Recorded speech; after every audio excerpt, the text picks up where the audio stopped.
ആദ്യം ശരിയാക്കേണ്ടത് നമ്മുടെ സറൗണ്ടിങ്സിലും നമ്മുടെ ബോഡിയിലും ഉണ്ടാകുന്ന ഓറയിലുണ്ടാകുന്ന നെഗറ്റീവ് എലമെന്റ്സിനെ മാറ്റുക. അത് മാറ്റിക്കഴിഞ്ഞാൽ അടുത്ത സങ്കല്പം. അല്ലെങ്കിൽ നിങ്ങൾ എത്ര സങ്കല്പം ഇട്ട് കഴിഞ്ഞാലും അതിനൊരു ഫലം ഉണ്ടാവില്ല. ഇതാണ് ഗോൾ എന്ന് പറയുന്നത്. ഗോളിനൊരു സ്പെസിഫിക് മെഷറബിൾ ഉണ്ട് അല്ലേ? ആ ഗോളിനെ പ്രോപ്പറായിട്ട് മെഷർ ചെയ്ത് കറക്റ്റായിട്ട് നമ്മൾ സങ്കല്പത്തിൽ കൂടെ കൊടുക്കുകയാണെങ്കിൽ ഈ സങ്കല്പ ശക്തിയും പ്രാപഞ്ചിക ശക്തിയും ഭയങ്കര വലുതാണ്. ഈ പ്രാപഞ്ചിക ശക്തിയിലേക്ക് ഈ സങ്കല്പം പോകുമ്പോൾ നമ്മൾ നിരന്തരം ചെയ്യുമ്പോൾ ഇതിന് ഫലം ഉണ്ടാവും. ഈ ഫലം ഉണ്ടാവാതിരിക്കുന്നതാണ് അടുത്ത കോൺസെപ്റ്റ്.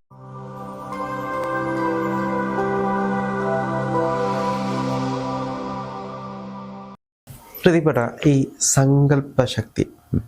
സങ്കല്പശക്തിയും ഹിപ്നോട്ടിസവും ഒന്ന് തന്നെയാണോ എന്ന് പലപ്പോഴും പല ആളുകളും ചോദിക്കാറുണ്ട്. അതിന്റെ പ്രധാനപ്പെട്ട കാരണം സങ്കല്പശക്തിയിൽ നമ്മളൊരു സജഷൻ കൊടുക്കുകയാണ്, ഹിപ്നോട്ടിസത്തിലും നമ്മളൊരു സജഷൻ കൊടുക്കുകയാണ്. അപ്പോൾ ഇത് രണ്ടും യഥാർത്ഥത്തിൽ ഒന്ന് തന്നെയാണ്.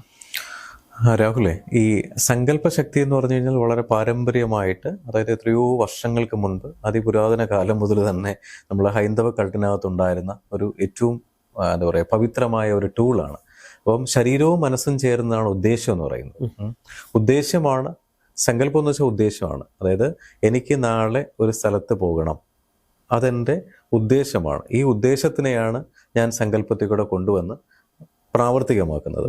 അപ്പോൾ ഈ ഹിപ്നോസിസ് കൊടുക്കുന്നത് ഹിപ്നോട്ടിക് മെത്തേഡ്, അതായത് നമ്മൾ ഒരാളെ ഹിപ്നോസിസത്തിൽ കൊണ്ടുവന്നിട്ട് പല സ്റ്റേജസിലേക്ക് കൊണ്ടുപോകുന്ന സമയത്ത്, നോർമലി നമ്മൾ ഈ കിടന്നുറങ്ങുന്ന സമയത്ത് നമ്മൾ എന്താണ് ആൽഫ ബീറ്റ ഗാമ പല സ്റ്റേറ്റ് ഓഫ് മൈൻഡിലാണല്ലോ നമ്മളിരിക്കുന്നത്.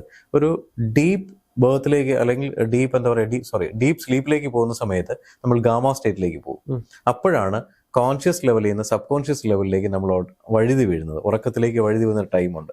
ആ സമയത്ത് കൊടുക്കുന്ന മെസ്സേജാണ് ഹിപ്നോസിസിൽ പല ആൾക്കാരും പ്രയോഗിക്കുന്നത്. മെജോറിറ്റി ആൾക്കാരും അങ്ങനെ ചെയ്യുന്നത്. പക്ഷേ നല്ല എക്സ്പേർട്ട് ചെയ്യുന്ന ആ രീതിയിലല്ല.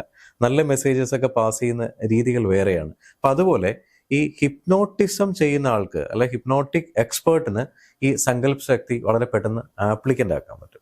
പക്ഷെ സാധാരണപ്പെട്ട ഒരാൾക്ക് സങ്കല്പ ശക്തി എത്ര സങ്കല്പം ചെയ്തു കഴിഞ്ഞാലും പ്രാക്ടിക്കൽ ലൈഫിൽ വരണമെന്നില്ല. നമ്മളിത് എങ്ങനെയാണ് ഇതിന്റെ സജഷൻ കൊടുക്കേണ്ടത്? കാരണം പലപ്പോഴും പല ആളുകളും പറഞ്ഞ് ഞാൻ കേട്ടിട്ടുണ്ട്, നമ്മൾ പറയുന്നതിന്റെ തെറ്റാണ്. ഇപ്പം ദൈവത്തിന്റെ അടുത്ത് പോവുക, ക്ഷേത്രങ്ങളിൽ പോവുക, നമ്മൾ ദൈവത്തോട് ചോദിക്കേണ്ട രീതിയിലല്ല ചോദിക്കുന്നത്.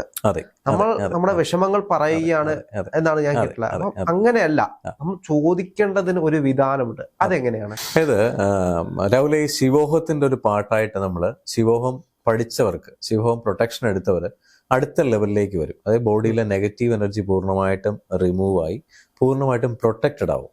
ഇപ്പോൾ ശിവോഹം ചെയ്ത ആൾക്കാർ പല രീതിയിലുള്ള എക്സ്പീരിയൻസ് വിളിച്ചു പറയുമ്പോഴും ഇവരുടെ അടുത്ത ആവശ്യം എന്താണ്? അവരുടെ ആവശ്യങ്ങൾ നടക്കുക എന്നുള്ളത് അല്ലേ? അപ്പൊ നമുക്ക് എല്ലാവർക്കും ഉണ്ട്. നമ്മൾ മനുഷ്യരായിട്ട് ജനിക്കുന്ന സമയത്ത് നമുക്ക് മെറ്റീരിയൽ ലൈഫ് വളരെ ഇമ്പോർട്ടൻ്റ് ആണ്. അപ്പോൾ എന്ത് ചോദിക്കണം എന്ത് ചോദിക്കണ്ടെന്നറിയില്ല. യൂണിവേഴ്സിനോട് എങ്ങനെ ചോദിക്കണം? നമ്മളൊരു അമ്പലത്തിൽ പോകുന്ന സമയത്ത് ആദ്യം പോയി മൂർത്തിയെ കണ്ടിട്ട് എല്ലാവരും എന്താണ്, ഭഗവാനെ എനിക്ക് അത് തരണേ, ഇത് തരണേ, എനിക്കിത് കിട്ടണേ, എൻ്റെ അസുഖം മാറണേ. നമ്മൾ എപ്പോഴും ഉപയോഗിക്കുന്ന വേർഡുകൾ വളരെ പ്രയോറിറ്റിയാണ്.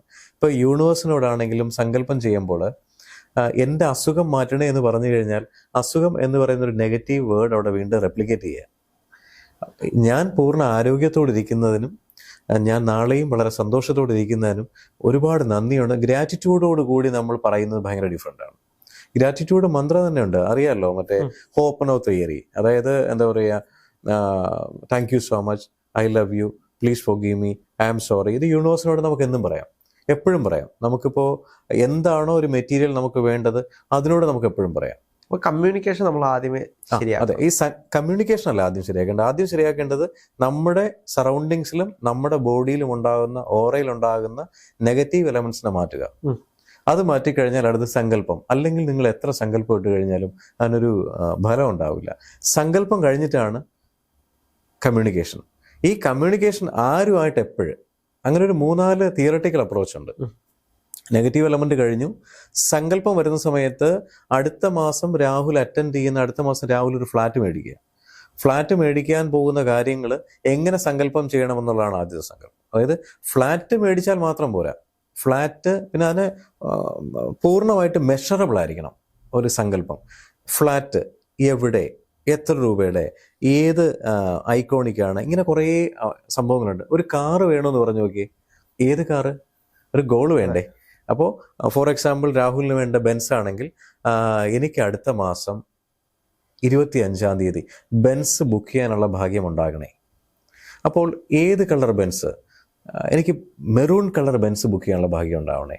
ആ മെറൂൺ കളറിനകത്ത് പിന്നെ സ്പെസിഫിക് ഏത് മോഡല്, GLA 200 ആണോ, GLA 200 ബുക്ക് ചെയ്യാൻ ഭാഗ്യം ഉണ്ടാവണേ. അപ്പോൾ ഇങ്ങനെ ഓരോന്നിനും സ്പെസിഫിക് ഒരു എന്താണ് ഗോൾ എന്ന് പറയുന്നത്? ഗോളിനൊരു സ്പെസിഫിക് മെഷറബിൾ ഉണ്ട് അല്ലേ? ആ ഗോളിനെ പ്രോപ്പറായിട്ട് മെഷർ ചെയ്ത് കറക്റ്റായിട്ട് നമ്മൾ സങ്കല്പത്തിൽ കൂടെ കൊടുക്കുകയാണെങ്കിൽ ഈ സങ്കല്പ ശക്തിയും പ്രാപഞ്ചിക ശക്തിയും ഭയങ്കര വലുതാണ്. ഈ പ്രാപഞ്ചിക ശക്തിയിലേക്ക് ഈ സങ്കല്പം പോകുമ്പോൾ നമ്മൾ നിരന്തരം ചെയ്യുമ്പോൾ ഇതിന് ബലം ഉണ്ടാവും. ഈ ബലം ഉണ്ടാവാതിരിക്കുന്നതാണ് അടുത്ത കോൺവെർസേഷൻ. ഇതുകൊണ്ടാണോ നമ്മുടെ പല ഗോളുകളും നടക്കാതെ പോകുന്നത്? ഉറപ്പല്ലേ? എന്തുകൊണ്ടാണ് ഈ മൈൻഡ് തെറാപ്പിസ്റ്റും മൈൻഡ് എക്സ്പേർട്ടൊക്കെ പലരുടെയും ഗോൾ വളരെ പെട്ടെന്ന് അച്ചീവ് ചെയ്ത് കൊടുക്കാന്ന് പറയുന്നില്ലേ? അവർക്ക് ആ ഒരു എക്സ്പേർട്ടീസ് ഉണ്ട്. പിന്നെ അവർ ഓൾറെഡി ചെയ്ത് പ്രാക്ടീസാണ്. ഈ മാനിഫെസ്റ്റേഷൻ നമ്മളിന്ന് എവിടെ യൂട്യൂബിൽ നോക്കിയാലും കാണാൻ പറ്റും. പക്ഷെ മാനിഫെസ്റ്റേഷൻ എന്തുകൊണ്ട് പലർക്കും വർക്കൗട്ട് ആവുന്നില്ല? മാനിഫെസ്റ്റേഷൻ ചെയ്യേണ്ട കുറേ രീതികളുണ്ട്. ഇത് പലരും പറഞ്ഞു കൊടുക്കില്ല. ഒരു സിമ്പിൾ എക്സാമ്പിൾ, നമ്മൾ ഈ ഹിന്ദു കൾട്ടിലെ മിക്ക ഗ്രന്ഥങ്ങൾ എടുത്തു നോക്കിയാൽ ദേവി മഹാത്മ്യം അതിപുരാതനമായ ഏറ്റവും പവർഫുൾ ആയിട്ടുള്ള ഗ്രന്ഥമാണ്. എല്ലാ സ്ത്രീകളും എപ്പോഴും കൊണ്ടു നടക്കേണ്ട ഒരു സംഭവമാണ് ദേവി മഹാത്മ്യം. അവർ ഒരു രീതിയിലും ഒരു നെഗറ്റീവ് സ്ഥലത്ത് പോവുകയോ ഒന്നും വരില്ല, അമ്മ എപ്പോഴും കൂടെ ഉണ്ട് നടക്കുക എന്നുള്ളതാണ് പറയുന്നത്. ദേവി മഹാത്മ്യത്തിന്റെ ബുക്ക് വായിച്ചു നോക്കിയാൽ അതിനകത്ത് മൂലമന്ത്രങ്ങൾ കൊടുത്തിട്ടുണ്ടാവും. മൂലമന്ത്രങ്ങൾ പല ആൾക്കാരും അതായിരിക്കും വായിക്കുക. പക്ഷെ ആക്ച്വലി മൂലമന്ത്രത്തിന്റെ പൂർണ്ണത അതിലുണ്ടാവില്ല. എല്ലാവർക്കും എപ്പോഴും വായിക്കാൻ പറ്റില്ല. അതിനൊരു ഗുരു ഉണ്ടാവും. അത് എപ്പോഴും കൊടുക്കുന്നത് ഒരു ഗുരു ഉപദേശപ്രകാരം ഗുരു ആയിരിക്കും ലോക്ക് അഴിച്ചു കൊടുക്കുക. അതിന്റെ ധ്യാനം, ഛന്ദസ്, ധ്യാനം ഛന്ദസ്സും അല്ല. ധ്യാനവും ഛന്ദസ്സൊക്കെ ഡിഫറെന്റ് ആണ്. അതായത് ഋഷി ഛന്ദസ്സൊക്കെ ഡിഫറെന്റ് ആണ്. അത് ഗുരു ഉപദേശപ്രകാരം കൊടുക്കും. ഫോർ എക്സാമ്പിൾ ഒരു മൂലമന്ത്രത്തിന്റെ എൻഡ് ചെയ്യുന്ന സോഹയാണെങ്കിൽ സോഹയ്ക്ക് ശേഷം ചിലപ്പം 2 അക്ഷരം കാണും, ചിലപ്പോൾ തുടങ്ങുന്നതിന് മുൻപ് 2 അക്ഷരം കാണും. അതിനെ ലോക്ക് എന്ന് പറയും. അതൊരു ഗുരു വിചാരിച്ചു കഴിഞ്ഞാൽ മാത്രമേ കൊടുക്കുക. അത് കൊടുത്തു കഴിഞ്ഞാലേ ഇവർ ആ മന്ത്രം ജപിക്കുന്നതിന് ബലം ഉണ്ടാവുള്ളൂ. അതുപോലെയാണ് ഈ സങ്കല്പം ചെയ്യുന്ന സമയത്ത് ഗോള് മെഷർ ചെയ്ത് കഴിഞ്ഞിട്ട് കോൺവെർസേഷൻ, രാഹുൽ പറഞ്ഞ പോലെ കമ്മ്യൂണിക്കേഷൻ, ആ കമ്മ്യൂണിക്കേഷനിൽ എന്ത് പറയണമെന്നുള്ളത്, പിന്നെ അത് ഏത് നേരത്ത് പറയണം. സമയത്തിന് പ്രാധാന്യമുണ്ട്. സമയത്തിനല്ല, നമ്മുടെ കോൺഷ്യസ് ലെവലിലും സബ് കോൺഷ്യസ് ലെവലിലും, സബ് കോൺഷ്യസ് എന്ന് പറയുന്ന ആൾക്കാരെ, അല്ല സബ് കോൺഷ്യസിനെ എല്ലാവരും പറയുന്നത് എന്താണ്? ആൾക്കാർ ഒരു പൊട്ടനെന്നാണ് പറയുന്നത്. അതായത് എന്ത് പറഞ്ഞാലും കൺസീവ് ചെയ്യും, എന്ത് പറഞ്ഞാലും അവൻ കൺസീവ് ചെയ്ത് ഫീഡ് ചെയ്യും. പക്ഷെ കോൺഷ്യസ് അങ്ങനെയല്ല. അപ്പൊ സബ് കോൺഷ്യസ് മൈൻഡിനെ ഉണർത്തുന്ന സമയം, ഉണർത്താൻ പറ്റുന്ന ആൾക്കാർക്ക് ഓക്കെ പെട്ടെന്ന് പറയാം. ഉണർത്താൻ പറ്റാത്ത ആൾക്കാർ എന്താണ്? അവർക്ക് ഡെയിലി സബ് കോൺഷ്യസ് മൈൻഡ് ഉണർന്നിരിക്കുന്ന സമയങ്ങളുണ്ട്. ഗോൾഡൻ മുഹൂർത്താസ് എന്ന് പറയുന്ന സമയമുണ്ട്. നമ്മൾ എഴുന്നേറ്റ് വരുന്ന സമയം മുതൽ നെക്സ്റ്റ് 20 മിനിറ്റ്സ്. അത് ഭയങ്കര പവറാണ്. അപ്പം നമ്മൾ എന്ത് ഫുഡ് കൊടുക്കുന്നോ അതാണ് ബ്രെയിൻ എടുക്കുന്നത്. ബ്രെയിൻ ടോണിക് എന്ന് പറയുന്നത് ശരിക്കും ആ ടൈമിൽ കൊടുക്കുന്ന നല്ല ചിന്തകളെയാണ്. നമ്മൾ ഇന്ന് രാവിലെ എഴുന്നേറ്റിട്ട് അടുത്ത 20 മിനിറ്റിൽ നമ്മൾ എന്താണോ ചിന്തിക്കുന്നത് അത് റെപ്ലിക്കേറ്റ് ആവും ലൈഫിൽ. ഞാൻ ഒരു സംശയം ചോദിച്ചോട്ടെ. ഇന്നത്തെ കാലത്തെ ആളുകളെ സംബന്ധിച്ച് നോക്കിക്കഴിഞ്ഞാല് അവര് എണ്ണീറ്റ് കഴിഞ്ഞാല് വീണ്ടും കിടക്കും. പല കാര്യങ്ങളും ചിന്തിച്ചിട്ടായിരിക്കും കിടക്കുന്നത്. അപ്പം ആ ചിന്തിക്കുന്ന കാര്യങ്ങളാണോ അതോ എണ്ണീറ്റതിന് ശേഷം ആക്റ്റീവായിട്ട് നിൽക്കുന്ന 20 മിനിറ്റ്സ് ആണോ വരുന്നത്? കാരണം ആക്റ്റീവായിട്ട് വരുന്ന 20 മിനിറ്റ്സിലായിരിക്കും അവർ പിന്നെ ഫോൺ എടുത്ത് ഇൻസ്റ്റാഗ്രാം ബാക്കി കാര്യങ്ങളിലേക്ക്. അതെ, രാഹുൽ ചോദിച്ച ക്വസ്റ്റിന് ഞാൻ ഒരു സംഭവം കൂടെ പറഞ്ഞിട്ട് പറയാം. അതായത് നമ്മൾ കിടക്കുന്ന സമയത്ത് നമ്മൾ കോൺഷ്യസ് ലെവലിൽ നിന്ന് സബ് കോൺഷ്യസ് ലെവലിലേക്ക് പോവുകയാണ്. അപ്പോൾ ആൽഫ സ്റ്റേജിലായിരിക്കും മൈൻഡ് ഇരിക്കുന്നത്. ഇത് പല തലങ്ങളിലേക്ക് പോകും, ബീറ്റ, ഗാമ. അപ്പോൾ നമ്മൾ ഈ ഉറക്കം വന്നിങ്ങനെ ഉറങ്ങി വീഴുന്നൊരു സമയമുണ്ടല്ലോ, ആ സമയത്താണ് നമ്മുടെ ഗോളിൽ നമ്മൾ എംബഡ് ചെയ്യേണ്ടത്. ഇതിന് കൃത്യമായ പ്രൊസീജിയർ ഉണ്ട്. ഇത് വിളിക്കുന്നവർക്ക് ഞാൻ നോർമലി അതിലേക്ക് ഒരു കണക്ഷൻ കൊടുക്കും. പക്ഷേ ഈ ഒരു പ്രൊസീജിയറിലേക്ക് നോർമലി അവർക്ക് വീട്ടിൽ നിന്ന് ചെയ്തു നോക്കാം. അതായത് ഉറങ്ങുന്നതിന് മുൻപ് ഒരു ഉറങ്ങി വീഴുന്നൊരു സമയമുണ്ട്. ആ സമയത്ത് ഇവർക്ക് വേണ്ട എന്താണോ ഒരു ഗോള് അച്ചീവ് ചെയ്യേണ്ടത്, ആ ഗോള് 21 ഡേയ്സ് പ്രോപ്പറായിട്ട് ഇമാജിൻ ചെയ്യുക. ഒരു സംശയം, അപ്പൊ നമ്മള് ഉറങ്ങുന്ന സമയം നമുക്ക് അറിയാൻ കഴിയില്ല. അപ്പൊ നമ്മൾ ആ ഉറങ്ങുന്ന അത്രയും നേരം നമ്മൾ ഇങ്ങനെ ചിന്തിച്ചോണ്ടില്ല. അവിടെ അലേർട്ട് ആയിരിക്കണം. അതിനായിട്ട് പല ആൾക്കാരും വിഷൻ ബോർഡ് എന്നൊക്കെ പറയില്ലേ. വിഷൻ ബോർഡ് എന്ന് പല ആൾക്കാരും ട്രെയിനേഴ്സ് പറയുന്നത് എന്തുകൊണ്ടാണ്? നമ്മൾ കിടക്കുന്നതിന് മുൻപ് നമ്മളൊരു വിഷൻ ബോർഡ് സെറ്റ് ചെയ്ത് കഴിഞ്ഞാൽ നമ്മൾ അത് കണ്ട് കിടക്കും. അതിന്റെ ഇമേജസ് നമ്മുടെ സബ് കോൺഷ്യസ് മൈൻഡിൽ ക്യാപ്ചർ ആവും. പക്ഷേ പല ആൾക്കാരും അത് അഡോപ്റ്റ് ചെയ്യുന്നില്ല. നിങ്ങൾ അടുത്ത മാസം മേടിക്കേണ്ട ഒരു BMW ആണെന്ന് വെച്ചോളൂ. അല്ലെങ്കിൽ എത്രയോ പേർക്ക് വീടില്ല, ഒരു വീട് സ്വന്തമാക്കണം. ഇവിടെയാണ് പ്രകൃതിയുടെ ഏറ്റവും വലിയ മാറ്റം നമ്മൾ മനസ്സിലാക്കേണ്ടത്. വീടില്ലാത്ത ഒരാളാണ്, സിമ്പിൾ എക്സാമ്പിൾ, അയാൾക്ക് വീട് വേണം, ഫണ്ടില്ല, ഒന്നുമില്ല, പ്രതീക്ഷയൊന്നുമില്ലാതെ നിൽക്കുന്ന സമയം. അല്ലെങ്കിൽ ഒരു കുട്ടിയുടെ കല്യാണം, ഫണ്ടില്ല, എന്ത് ചെയ്യും? 21 ഡേയ്സ് നിങ്ങൾ കിടന്നുറങ്ങുന്ന സമയത്ത് നമ്മൾ ബെഡിലിരുന്ന് പ്രാർത്ഥിച്ചിട്ട് കിടക്കും അല്ലേ, ഏത് മതസ്ഥരോ ആയിക്കോട്ടെ. നമ്മൾ ആ ഒരു വിഷൻ പറയുകയാണ്, അടുത്ത മാസം എനിക്ക് വീട് വയ്ക്കാൻ വേണ്ടിയുള്ളൊരു സാമ്പത്തികം എവിടുന്നെങ്കിലും വരണേ. പൂർണ്ണമായിട്ട് വരണമെന്നില്ല. ഇത് നമ്മൾ പറഞ്ഞ് നമ്മൾ ആ സാമ്പത്തികം വരുന്നതിനെ വിഷ്വലൈസ് ചെയ്യണം. ആരാൽ സാമ്പത്തികം വരും? അപ്പോൾ എൻ്റെ ഫ്രണ്ട്സോ എൻ്റെ റിലേറ്റീവ്സോ അല്ലെങ്കിൽ പുറമേ നിന്ന് ആരെങ്കിലും ഒരാളോ എന്നെ ഹെൽപ്പ് ചെയ്യുന്നതായിട്ട് ഞാൻ സങ്കല്പിക്കുന്നു, ഞാനിത് കിടന്നുറങ്ങുന്നു. ഇതെൻ്റെ സബ് കോൺഷ്യസ് മൈൻഡിൽ ഓൾറെഡി എംബഡായി. ഞാൻ നിരന്തരം ഇത് ചെയ്തുകൊണ്ടിരിക്കുകയാണ്. ബെഡിൽ പോയി കിടക്കുന്നു, കുറച്ച് സമയം ഉറക്കം വരുന്നില്ല. നമ്മൾ ഇത് ആലോചിച്ച് ഇതിനെ സീക്വൻസ് ആയിട്ട് ആലോചിക്കണം, ഈ വിഷ്വലൈസേഷനെ. ലാസ്റ്റ് ഫണ്ട് കിട്ടിയതായിട്ട് ആലോചിക്കുക. അപ്പം നമ്മുടെ മനസ്സ് ഹാപ്പിയായി.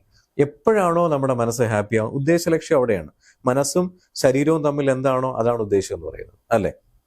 മനസ്സ് ഹാപ്പിയായി, നമ്മൾ ഉറങ്ങി. ഇത് സ്റ്റെപ്പ് 1 ആണ് രാഹുലെ. സ്റ്റെപ്പ് 1 എല്ലാവർക്കും ചെയ്യാൻ പറ്റും, ഈസിയാണ്. പക്ഷേ സ്റ്റെപ്പ് 2 എന്ന് പറഞ്ഞു കഴിഞ്ഞാൽ നമ്മൾ ഉണരുന്ന സമയം വീണ്ടും നമ്മൾ റിവേഴ്സ് മെക്കാനിസത്തിലാണ് വരുന്നത്. ഗാമ സ്റ്റേറ്റിൽ നിന്ന് നമ്മൾ വീണ്ടും അവിടെ വരും, ബീറ്റയിലും ആൽഫയിലേക്കും വരും. അപ്പം പൂർണ്ണ ഉറക്കത്തിൽ നിന്ന് നമ്മൾ ഉണരും. ഒന്നുകിൽ ഞെട്ടി ഉണരും, അല്ലെങ്കിൽ അലാം കേട്ട് ഉണരും അല്ലേ, അല്ലെങ്കിൽ ആരെങ്കിലും ഒന്ന് വിളിക്കും. എങ്ങനെ ഉണർന്നാലും നമ്മൾ ആ ഉണർന്ന് വരുന്ന ഒരു സമയമുണ്ട്. അപ്പോൾ ഇന്നലെ രാത്രി എന്താണോ നമ്മൾ ഗോൾ വിചാരിച്ചത്, ഈ സെയിം വിഷ്വലൈസേഷൻ നിങ്ങൾ വീണ്ടും കാണും. കോൺഷ്യസ് മൈൻഡിലേക്ക് സബ് കോൺഷ്യസ് മൈൻഡിലേക്ക് കോൺഷ്യസ് ലെവലിൽ നിന്നാണ് ആദ്യം മെസ്സേജ് പോകുന്നത്. അപ്പോൾ മെസ്സേജ് എടുത്തതേ ഉള്ളൂ. നെക്സ്റ്റ് ഡേ രാവിലെ സബ് കോൺഷ്യസ് ലെവലിൽ നിന്നാണ് കോൺഷ്യസിലേക്ക് പോകുന്നത്. സ്വാഭാവികമായിട്ട് ഇത് 21 ഡേയ്സ് കാണും. ആദ്യത്തെ സ്റ്റെപ്പ് നിങ്ങൾക്ക് എല്ലാ ദിവസവും ചെയ്യാൻ പറ്റും. സെക്കൻഡ് സ്റ്റെപ്പ് കുറച്ച് പ്രാക്ടീസ് ചെയ്താലേ ചെയ്യാൻ പറ്റുള്ളൂ. രാവിലെ നമ്മൾ അറിയാതെ എഴുന്നേറ്റും പോരും. ആദ്യം ഒരു 20 മിനിറ്റ്സ് നമ്മൾ അതിലേക്ക് ആ വിഷ്വലൈസേഷൻ കണ്ട് എപ്പിസോഡായിട്ട് എന്നെ സഹായിക്കാൻ എൻ്റെ ഒരു സുഹൃത്ത് വന്നു, അല്ലെങ്കിൽ എൻ്റെ ഒരു കൊളീഗ് വന്നു, എൻ്റെ ഒരു കസിൻ വന്നു, എൻ്റെ ഒരു അച്ഛനും അമ്മയും ആരെങ്കിലും വന്നു, എനിക്ക് ഇത്ര രൂപ തന്നു, ഒരു 5 lakh rupees വന്നു. അപ്പം 5 lakhs ആ പറയുന്ന ആ സീറോയുടെ വാല്യൂസ് 5, 50, 500, 5000, 50,000, 5 ലക്ഷം, ഇതിങ്ങനെ വിഷ്വലി കാണണം. 5 ലക്ഷം ക്രെഡിറ്റഡ്. സന്തോഷം. ഇതിനെങ്ങനെ വിഷ്വലി കാണുമ്പോൾ നമ്മുടെ ബോഡിയിലുണ്ടാവുന്ന ഹോർമോൺ ചേഞ്ചസ് ഭയങ്കര വലുതാണ്. നമ്മുടെ ഫിഗറൊക്കെ ഇങ്ങനെ ചുവന്നു തുടങ്ങും. ഭയങ്കര എന്താ പറയുക, ഒരു ഭയങ്കര ഹാപ്പിനെസ് വരും. ഇങ്ങനെ എനിക്ക് ഒരാൾ കൊണ്ട് തന്നല്ലോ, ഒരുപാട് നന്ദിയുണ്ട്. നമ്മൾ ഈ ഗ്രാറ്റിറ്റ്യൂഡൊക്കെ പറഞ്ഞ് വീണ്ടും അടുത്ത നമ്മുടെ സ്റ്റെപ്പ് എന്താണ്? ഈ 5 lakhs നമ്മൾ ആ വീടിൻ്റെ ആവശ്യങ്ങൾക്ക് ഉപയോഗിക്കാൻ പോവുക. നമ്മൾ ഈ വീടിൻ്റെ ബേസ് എന്താണ്? നമ്മൾ ആ പ്രോപ്പർട്ടിയിലേക്ക്, ഫോർ എക്സാമ്പിൾ എന്താ പറയുക, ഒരു കൺസ്ട്രക്ഷന് വേണ്ടി ഇത് ആർക്ക് കൊടുക്കുന്നു, ഇതിനെ ജസ്റ്റ് ഒരു 10-15 മിനിറ്റ് സ്പെൻഡ് ചെയ്യൂ. രാത്രി കാണുന്നതിന് രാവിലെയും കണ്ടെഴുന്നേറ്റ് വരും. രാവിലെ ഗോൾഡൻ അവേഴ്സ് ആണ്, ഗോൾഡൻ മൂമെന്റ്സ് ആണ് ഈ 20 മിനിറ്റ്സ് എന്ന് പറയുന്നത്. ചിലർ 40 മിനിറ്റ്സ് എന്ന് പറയും, ചിലർ 20 മിനിറ്റ്സ് എന്ന് പറയും. പക്ഷേ യൂറോപ്യൻസ് എന്ന് പറയുന്നത് 25 to 30 മിനിറ്റ്സ് എന്ന് പറയും. ഭാരതീയ സംസ്കാരം അനുസരിച്ച് 20 മിനിറ്റ്സ് എന്നും പറയുന്നുണ്ട്. ഇത് നമ്മൾ 21 ഡേയ്സ് കണ്ടിട്ട് നിങ്ങൾ എന്നെ കോൾ ചെയ്യും. എങ്കിൽ ആ സ്റ്റെപ്പ് ഞാൻ പറഞ്ഞുതരാം. എങ്കിൽ മാത്രമേ നമ്മൾ ഈ സങ്കല്പ ശക്തിയിലേക്ക് പോയിട്ട്. ഞാൻ മറ്റൊരു കാര്യം കൂടെ, അങ്ങനെ നോക്കുവാണെങ്കിൽ ഏറ്റവും നന്നായിട്ട് സങ്കല്പ ശക്തി ചെയ്യുന്നത് ബിസിനസ്സുകാരല്ലേ? അതെ. അവർക്കാർക്ക് ഏറ്റവും കൂടുതൽ വിഷൻ ഉള്ളത്. അതെ. അപ്പൊ അവർക്കല്ലേ ഇത് ഏറ്റവും കൂടുതൽ വർക്കൗട്ട് ആവുന്നത്? അവരാണ് ഏറ്റവും കൂടുതൽ അച്ചീവ് ചെയ്തുകൊണ്ടിരിക്കുന്നത്. നമ്മൾ ഏതൊരു ബിസിനസ് ഓണേഴ്സിനെയും എടുത്തു നോക്കിയാലും കഴിഞ്ഞ ഫിനാൻഷ്യൽ ഇയറിനെക്കാളും ഈ വർഷം മിനിമം 20% ഗ്രോത്ത് ഇല്ലാത്ത സക്സസ് ആയിട്ട് നിൽക്കുന്ന ബിസിനസ് ഓണേഴ്സ് ഉണ്ടോ നോക്കിയാൽ മതി. അവരുടെ മെറ്റീരിയൽ ലൈഫ് നോക്കിയാൽ മതി. കഴിഞ്ഞ ഫിനാൻഷ്യലി അവർ എന്ത് മേടിച്ചു, ഈ ഫിനാൻഷ്യലി അവർ എന്ത് ഏൺ ചെയ്തു, അതെല്ലാം സങ്കല്പശക്തികൾ തന്നെയാണ്. അവർക്ക് നല്ലതായിട്ട് ഗൈഡ് ചെയ്യുന്ന ഒരാൾ കൂടെ ഉണ്ടാവും. ആ ഗൈഡൻസിലായിരിക്കും ഇവരെല്ലാം പലരും സ്പിരിച്വൽ എംപവർമെന്റിൽ കൂടെ പോകുന്ന ആൾക്കാരാണ്, പക്ഷെ പുറമേ കാണിക്കില്ല. അപ്പോൾ നമ്മൾ വിചാരിക്കും അദ്ദേഹം ഈശ്വരവിശ്വാസി എന്നല്ല, അദ്ദേഹം പൂർണ്ണമായിട്ട് ഈശ്വരവിശ്വാസിയാണ്. പക്ഷെ ഈശ്വരനെ വിശ്വസിക്കുന്നുണ്ടോ അല്ലേ എന്നുള്ളതല്ല, കമ്മ്യൂണിക്കേറ്റ് ചെയ്യുന്നത് അവരായിരിക്കും.